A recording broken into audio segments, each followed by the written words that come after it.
علی بھائی دو نمازوں کا ملانا، یہاں پہ ہم آپ کے پاس آتے ہیں تو ہم دیکھتے ہیں کہ کبھی کبھی آپ ملا بھی دیتے ہیں. ایک تو ملانا کب ملانی چاہیے؟ بغیر عذر کے بھی ملا سکتے ہیں. اور اسی کے ساتھ ہی میں سوال ایک دفعہ پوچھ لوں اور آپ ڈیٹیل میں جواب دے دیں. قصر نماز کی کیا حیثیت ہے؟ کتنے کلومیٹر کے بعد ہوگی؟ اور اگر اس وقت میں آپ کو جماعت مل رہی ہے تو افضل کیا ہے؟ پوری پڑھنا افضل ہے کہ قصر پڑھنا افضل ہے؟ دیکھیں یہ دو الگ سوال ہیں. میرا خیال ہے ہم پہلے پورشن کو پہلے ایڈریس کرتے ہیں. قصر کو آپ الگ کریں. ٹھیک ہے. جو نمازوں کو جمع کرنا، ٹھیک ہے. اس حوالے سے جو جامعہ ترمذی کی اور حاکم کی ایک روایت پیش کرتے ہیں کہ جس نے نمازوں کو جمع کر لیا یا وقت گزار دیا تو وہ جہنم کے کنارے پہ آ گئے. یہ تو جعلی روایت ہے. جو صحیح روایتیں ہیں وہ تو امام ترمذی نے خود بھی اس کے اوپر جرح کی ہوئی ہے. یہ اکثر لوگ پیش کر رہے ہوتے ہیں. جو صحیح روایتیں ہیں وہ تو مسلم شریف میں ہیں. اوپر تلے 10 احادیث ہیں. 1628 سے 1637 انٹرنیشنل نمبر کے مطابق، 1628 سے 1637 تک. اور اس کے اوپر باقاعدہ باب باندھا گیا امام نووی کی طرف سے، کیونکہ باب انہوں نے بعد میں باندھے تھے، کہ سفر اور حضر دونوں میں نمازوں کو جمع کرنا.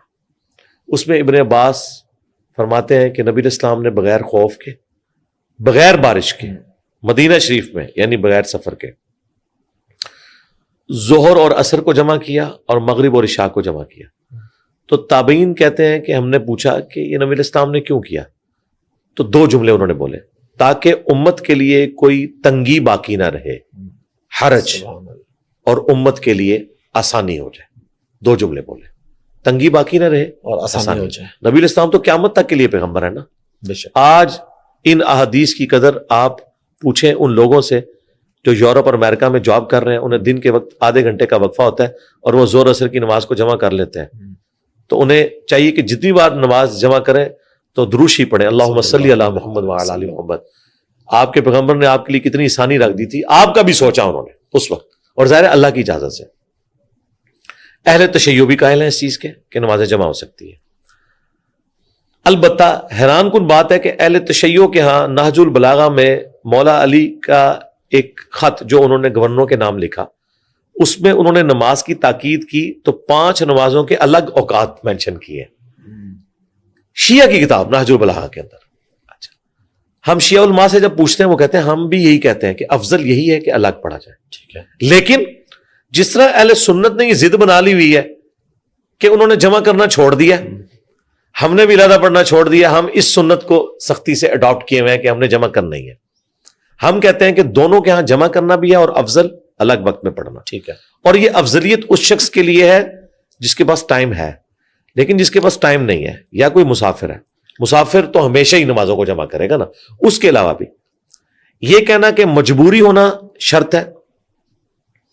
بھائی جب ابن عباس یہ کہہ رہے تھے بغیر خوف کے، بغیر بارش کے، بغیر سفر کے، اب کتنے ایک یعنی بعض علماء غلوف کا شکار ہیں. وہ کہتے ہیں جی انہوں نے بغیر خوف، بغیر بارش، بغیر سفر بولا ہے، بغیر مجبوری تو نہیں بولا.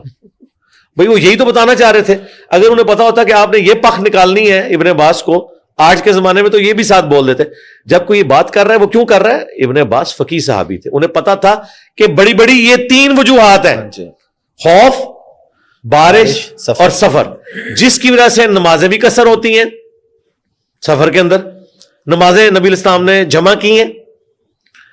ایون جماعت بھی چھوڑی جا سکتی ہے، جو بخاری مسلم میں آیا کہ بارش میں تو نبی علیہ السلام اناؤنسمنٹ کرواتے تھے سلو فی الرحال، گھروں میں نماز پڑھو. سردیوں میں بھی گھروں میں نماز پڑھ لو، زیادہ سخت سردی ہو. تو وہی بتانا چاہ رہے تھے. اور پھر آگے جملہ دیکھیں کہ امت کے لیے آسانی ہو جائے، کوئی تنگی باقی نہ رہے. اس زمانے میں بھی یہ مسئلہ کھڑا ہوا تھا. ابن عباس ایک دفعہ درس دے رہے تھے، مغرب کا وقت داخل ہو گیا، انہوں نے درس کنٹینیو رکھا. ایک بندہ کھڑا ہوا، ان کا حضرت مغرب کی نماز پڑھائیں. ابن عباس نے کہا بیٹھ جاؤ. 2 بار 3 بار ان کو غصہ آ گیا. انہوں نے کہا تو مجھے سنت سکھائے گا؟ اللہ کے نبی علیہ السلام نے بغیر خوف کے، بغیر بارش کے، بغیر سفر کے مدینہ شریف میں نمازیں جمع کروائی ہیں، تو میں سنت میں عمل کروں. یعنی جب علمی مجلس ہوگی پھر نمازیں جمع ہوں گی تاکہ کنٹینیوٹی نہ ٹوٹے. ہم بھی یہی کرتے ہیں، اتوار والے دن یہ اس طریقے سے نمازیں جمع کرتے ہیں تاکہ کنٹینیوٹی نہ ٹوٹے.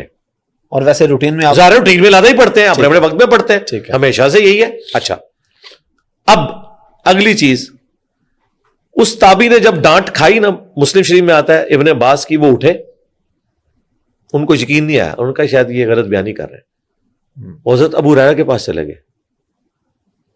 اور پوچھا تو حضرت ابو ہریرہ نے انہیں ڈانٹا، ان کا بالکل ابن عباس نے ٹھیک کہا، یہ نبی کی سنت ہے. ٹھیک ہے، میں جب یہ حدیث بیان کرتا ہوں میں کہتا ہوں ایک سنی کھڑا ہو گیا. پھر ابو ہریرہ نے اسے بتایا کہ بھائی ابن عباس شیعہ نہیں ہے، یہ سنیوں کا مسئلہ ہے. ٹھیک ہے، یہ ایگریڈ اپون مسئلہ ہے.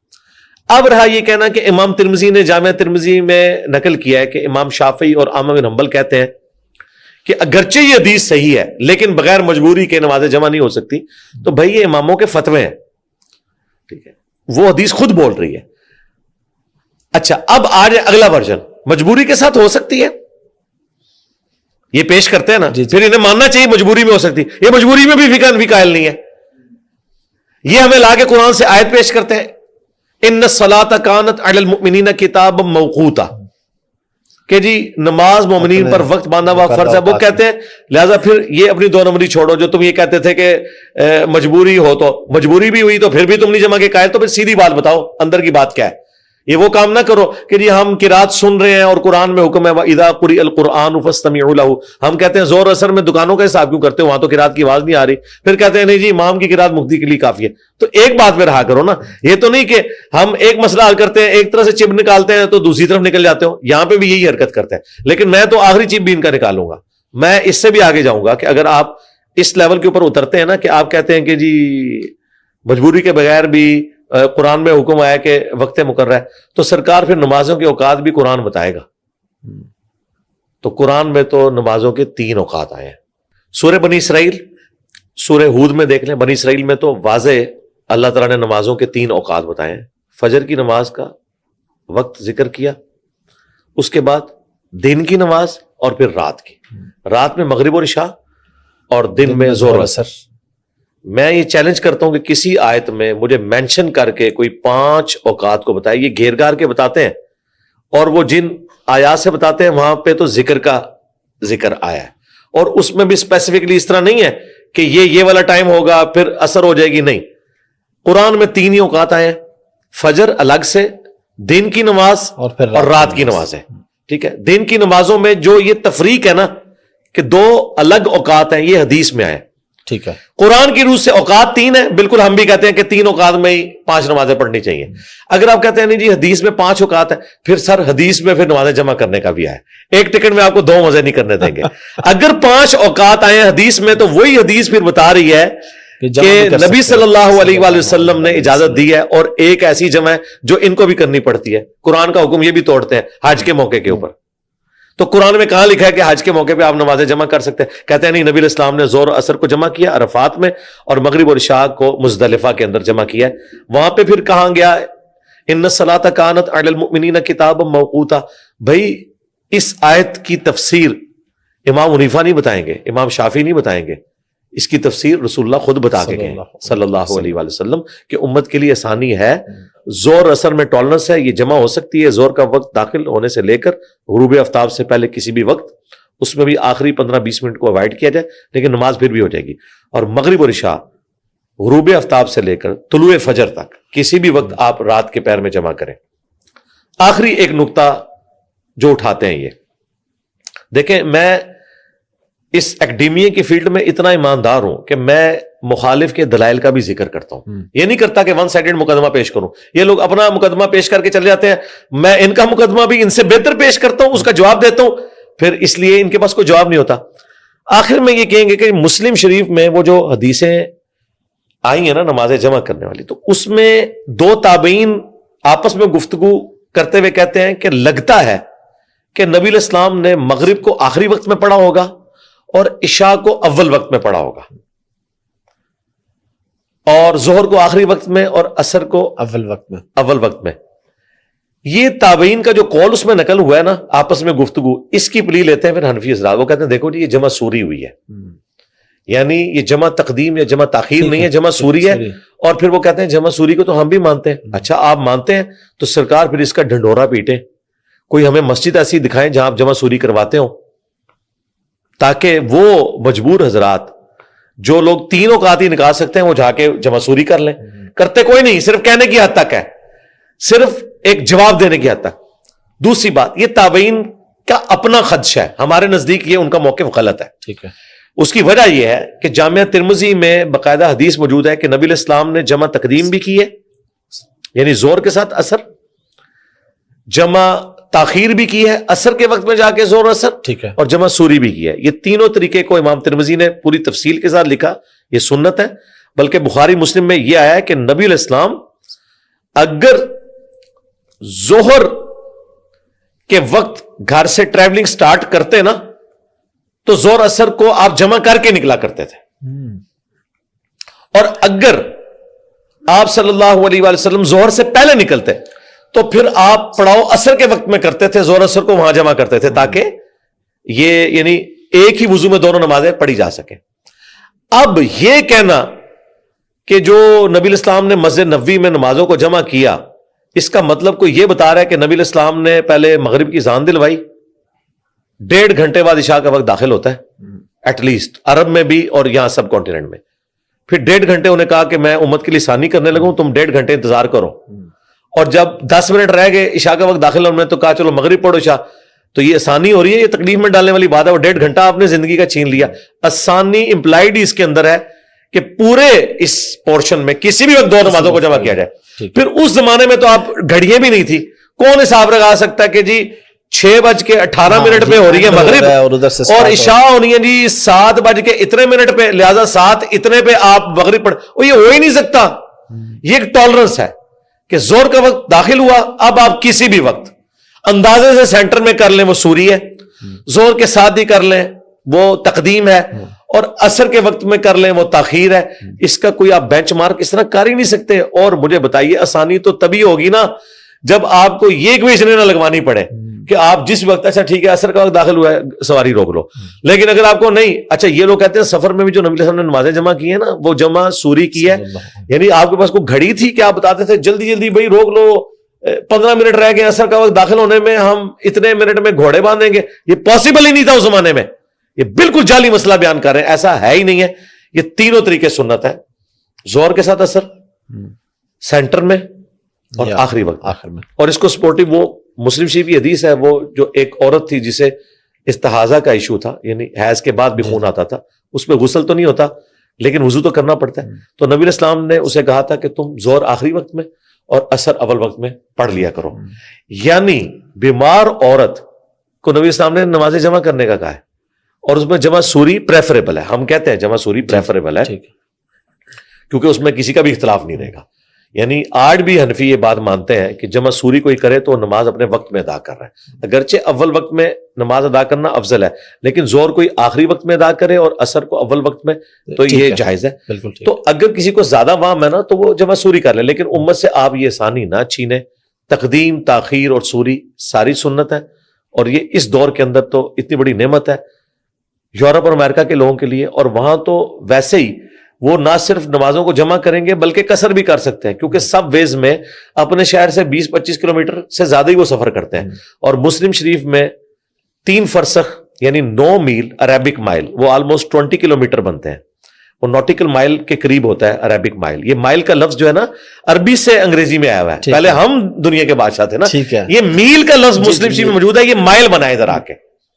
تو 20 کلومیٹر سے زیادہ اگر کوئی شہر سے باہر نکلتا ہے، اور بخاری شریف میں آئے کہ 19 دن کے اندر اندر اس کا قیام ہے، ٹھیک ہے، تو پھر وہ نمازوں کو قصر بھی کر سکتا ہے، نمازوں کو جمع بھی کر سکتا ہے۔ باقی جو اس میں جماعت والا ایشو ہے نا، مسافر سے جماعت والا معاملہ پھر ساکت ہو جائے گا، ظاہر ہے وہ آلریڈی ایک کیٹاسٹرافک کنڈیشن میں، ٹھیک ہے، تو اس کے لیے ضروری نہیں کہ جماعت کا اہتمام کرے۔ ایون عام ایک مقیم ہے وہ نمازوں کو جمع کرنا چاہتا ہے تو ظاہر ہے زور تو پڑے گا جماعت سے، اس کے بعد اثر اب نہیں پڑے گا نا۔ جماعت کیسے کروائے؟ یا تو پھر کسی کو کہ 2 سنتیں تم نیت کرو میں ساتھ تمہارے کر لیتا ہوں، یا اور سولوشن میں نے دیا ہے کہ آپ ایک والی مسجد میں زور پڑھیں، 1.5 والی میں اثر کی نیت کر لیں زور والے امام کے پیچھے، یہ بھی جائز ہے۔ بخاری میں ہے، مسلم میں بھی، معاذ بن جبل کہتے ہیں کہ میں نبی علیہ السلام کے پیچھے عشاء کی نماز پڑھتا تھا، پھر اپنے گاؤں میں جا کے گاؤں والوں کی عشاء میں امامت کرواتا تھا۔ اس سے امام بخاری نے زن نکالا ہے کہ جو نفل والا متنفل ہے اس کے پیچھے فرض والے کی نماز درست ہے، اگر نفل والے کے پیچھے فرض والے کی نماز درست ہے تو فرض والے کے پیچھے دوسرے فرض والے کی نماز بھی درست ہوگی۔ ایون تراویح میں بھی کوئی لیٹ ہو جاتا ہے تو وہ تراویح میں عشاء کی نماز کی نیت کرے, جب امام 2 پڑھ کے سلام پھیرے وہ 2 اپنی پوری کرے, اسے جماعت کا ثواب بھی مل جائے گا. کتنی بڑی آسانی ہے. ٹھیک ہے. تو الحمدللہ عرب ملکوں میں تو آپ اگر گئے تو آپ نے آبزرو کیا, وہاں تو کوئی نماز بھی پڑھ رہا ہو وہ کندھے پہ ہاتھ دے کے ساتھ کھڑے ہو جاتے ہیں. یہ بالکل ٹھیک ہے, یہ ایک بڑی آسانی والی بات ہے. جامعہ ترمذی میں ہے, نبی علیہ السلام مسجد میں بیٹھے تھے, ایک شخص لیٹ آیا, نبی علیہ السلام نے فرمایا کون اپنے بھائی کے لیے قربانی کرے. تو حضرت ابوبکر صدیق رضی اللہ تعالیٰ عنہ کھڑے ہوئے, ان کا میں قربانی کروں گا. تو آپ نے فرمایا اس کے ساتھ جماعت کرواؤ, تمہارے نفل ہو جائیں گے اس کے پیچھے, اس کے فرض ہو جائیں گے, اسے جماعت کا ثواب. یعنی جو بندہ نماز پڑھ چکا ہے وہ بھی اگر نفل پیچھے نیت کر لے تو جماعت کا ثواب مل جائے گا. تو جماعت کا ثواب ضائع نہیں کرنا چاہیے. رمضان کے حوالے سے روزے کا آج کل جس طرح کے سفر ہیں, کیا ابھی بھی روزہ چھوڑنے کی اجازت ہے؟ جس طرح آج کل سہولت ہے, ہر چیز ہے.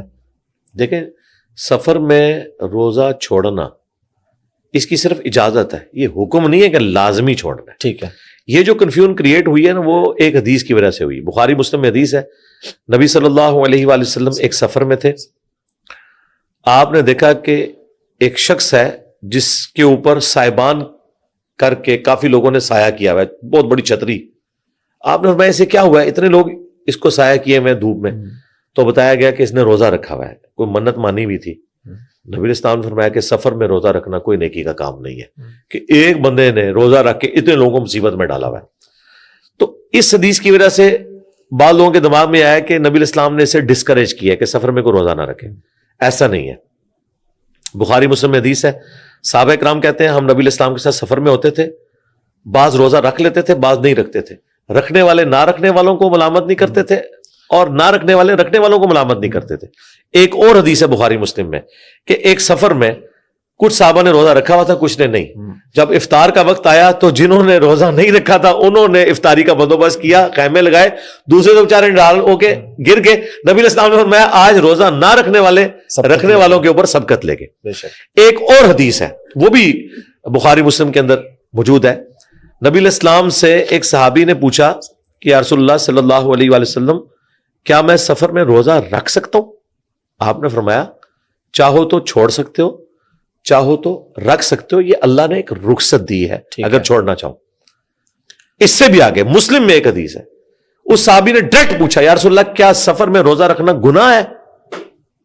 اب وہ والا سوال بھی آ گیا. ٹھیک ہے کہ آپ تو ناراض ہوتے تھے, آپ فرمایا گناہ نہیں ہے, اگر چاہو تو رکھ لو اور اگر نہیں چاہتے تو نہ رکھو. سن نسائی میں حدیث ہے, اما عائشہ کہتی ہیں ایک سفر میں رمضان شریف کا روزہ تھا, میں نے روزہ بھی رکھا, نماز پوری پڑھی. نبی علیہ السلام نے روزہ بھی چھوڑ دیا اور نماز قصر کی. بعد میں نے نبی علیہ السلام سے جب ذکر کیا, آپ نے فرمایا احسنتی یا عائشہ, عائشہ تو نے اچھا عمل کیا اور مجھ پہ بھی ملامت نہیں. لہذا مسافر نماز پوری بھی پڑھ سکتا ہے, روزہ رکھ بھی سکتا ہے, روزہ چھوڑ بھی سکتا ہے, دونوں آپشن موجود ہے.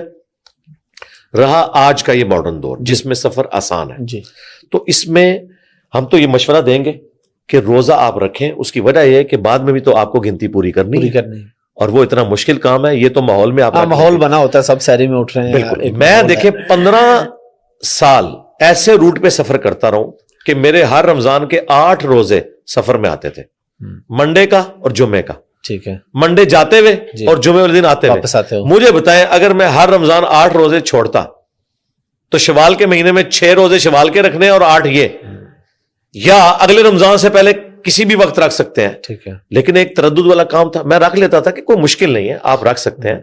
لیکن اس بنیاد پہ آپ کرٹیسائز کسی کو نہیں کر سکتے. آج کے اس ماڈرن دور میں بھی اگر کوئی اے سی والی کار میں یا ٹرین میں یا جہاز میں بھی سفر کرے, یہ اس کا رائٹ ہے کہ وہ روزہ چھوڑ سکتا ہے. آپ اسے یہ رائٹ لے نہیں سکتے. ٹھیک ہے, وہ آپ غلوف نہ کریں, لیکن اسے ترغیب دلائیں کہ بعد میں بھی تم نے رکھنا ہے اگر رکھ سکتے ہو. اور آخری بات جو اس کے ساتھ جڑی ہوئی ہے, آپ نے روزہ رکھ لیا, آپ کانفیڈنٹ تھے کہ میں سفر میں نبھا لوں گا, بعد میں پتا چلا کہ تو کام اوپر ہو گیا. اب آپ کو دماغ میں آ رہا ہے کہ یار میں توڑ دوں, اور پھر فوراً 60 روزوں کا کفارہ دماغ میں آ رہا ہے. تو بھائی سفر میں اگر کسی نے روزہ رکھا ہے تو اس کے توڑنے کے اوپر کوئی کفارہ نہیں, ایک روزہ ہی رکھے گا. بخاری مسلم میں حدیث ہے, نبی علیہ السلام جب فتح مکہ کے موقع پر جا رہے تھے عصر کے وقت میں, اور عصر نبی علیہ السلام پڑھتے تھے مغرب سے آلموسٹ 2-2.5 گھنٹے پہلے. نبی علیہ السلام نے عصر کے وقت میں پبلکلی ایک پیالہ منگوایا, یوں فضا میں بلند کیا صحابہ کے سامنے, اور پھر آپ نے پانی پی کے اپنا روزہ توڑ دیا, اور صحابہ سے کہا تم سب توڑو, کیونکہ خطرہ تھا کہ جنگ ہونے والی ہے. تو پیاسے لوگوں نے کیا جنگ لڑنی تھی, تو صحابہ کرام نے بھی اپنا روزہ توڑ دیا. یہ حدیث بخاری مسلم میں. بعض اصحاب نے پھر بھی نہیں توڑا, انہوں نے کہا خیر ہے تھوڑا سا ہی رہ گیا. تو نبی الاسلام اتنے ناراض ہوئے, آپ نے فرمایا وہ میرے نافرمان ہیں جنہوں نے روزہ نہیں توڑا. پھر انہوں نے بھی توڑ دیا. اس حدیث سے یہ پتا چلا کہ سفر میں اگر آپ کو بعد میں احساس ہوا کہ یار میں تو روزہ اب توڑ دوں کیونکہ میں تو چلا نہیں سک رہا, تو روزہ توڑنا گناہ بھی کوئی نہیں, یہ آپ کا رائٹ ہے. آپ فرض روزہ بھی توڑ سکتے ہیں اگر آپ سفر میں روزہ نہیں نبھا سک رہے, یعنی بیماریوں کے بغیر بھی, یعنی آپ چاہ رہے ہیں کہ بھئی میں تو اب یہ چلا نہیں سکتا. ایون ابو داؤد میں حدیث ہے نبی الاسلام کو قیاء آ گئی, آپ نے روزہ افطار کر لیا. حالانکہ قیاء سے روزہ نہیں ٹوٹتا, ترمذی میں حدیث ہے کہ جو خود قیاء کرے انگلی ڈال کے اس کا ٹوٹتا ہے, جس کی آٹومیٹکلی ہے نہیں. لیکن نبی الاسلام نے روزہ افطار کر لیا. تو وہ صحیح بخاری میں موجود ہے کہ حضرت ابو ہریرہ سے کسی نے پوچھا کہ قیاء آنے سے روزہ ٹوٹتا ہے؟ انہوں نے کہا قیاء آنے سے کیوں ٹوٹے گا, قیاء میں تو کوئی اندر چیز نہیں جا رہی ہوتی, باہر آ رہی ہوتی ہے. تو سنن دارمی میں پھر مزید صحابہ کرام سے جب پوچھا کہ انہوں نے کہا نبی الاسلام نے اس لیے اختیار کیا تھا کمزوری کی وجہ سے, کہ اگر قیاء آ گئی, یعنی آپ نے فجر کے وقت روزہ رکھا, آپ کو 15-20 منٹ کے بعد یا 1 گھنٹے بعد یا 2 گھنٹے بعد قیاء آ گئی, اب پیٹ تو ہو گیا خالی اور روزہ پڑا ہوا 14, تو بھائی آپ کا رائٹ ہے, آپ روزہ اپنا افطار کر لیں اسی وقت, بعد میں ایک قضا رکھیں. یہ ہے وہ چیز جو دین میں آسانی ہے. لوگ کہتے ہیں نہیں دین کا علم حاصل ہوگا مشکل ہوگی, ہم کہتے ہیں دین میں آسانی ہے.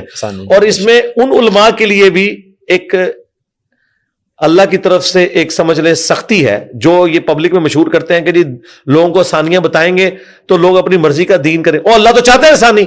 سورہ بقرہ میں اللہ نے کہا ہے اللہ تمہارے لیے آسانی چاہتا ہے روزوں کے معاملے میں.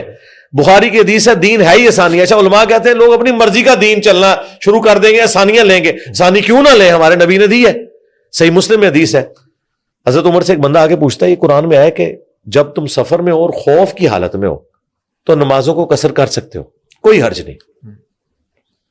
تو اے امیر المومنین اب تو خوف ختم ہو چکا, اب تو ہماری حکومت ہے تو قصر کریں.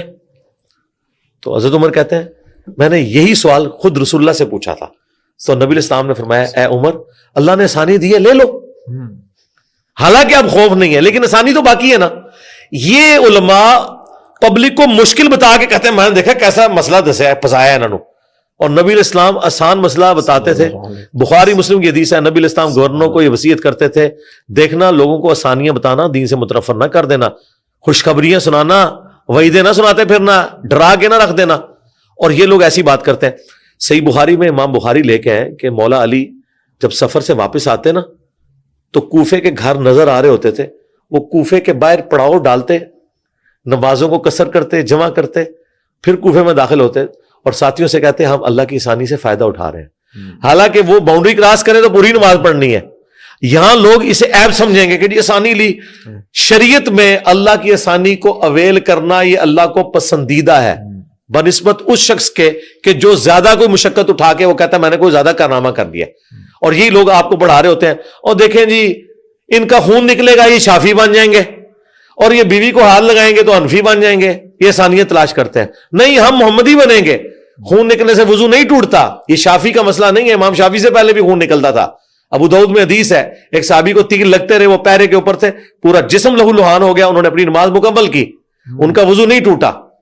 اور دوسری طرف بخاری مسلم حدیث ہے عائشہ کہتی ہیں ہمارا حجرہ تنگ تھا اور ان دنوں ہمارے گھروں میں چراغ نہیں ہوتے تھے غربت کی وجہ سے. نبی الاسلام جب تہجد کی نماز رات کو پڑھتے تھے میں سامنے لیٹی ہوتی تھی, جب آپ سجدے میں جانے لگتے میرے پاؤں ٹو دیتے, میں پاؤں سمیٹ لیتی, اور جب آپ واپس قیام میں جاتے میں پھر پاؤں سیدھی کر لیتی. امام بخاری نے اس حدیث سے رزلٹ نکالا ہے کہ بیوی کو ہاتھ لگانے سے وضو نہیں ٹوٹتا. اس حدیث سے امام بخاری نے امام شافعی کا رد کیا.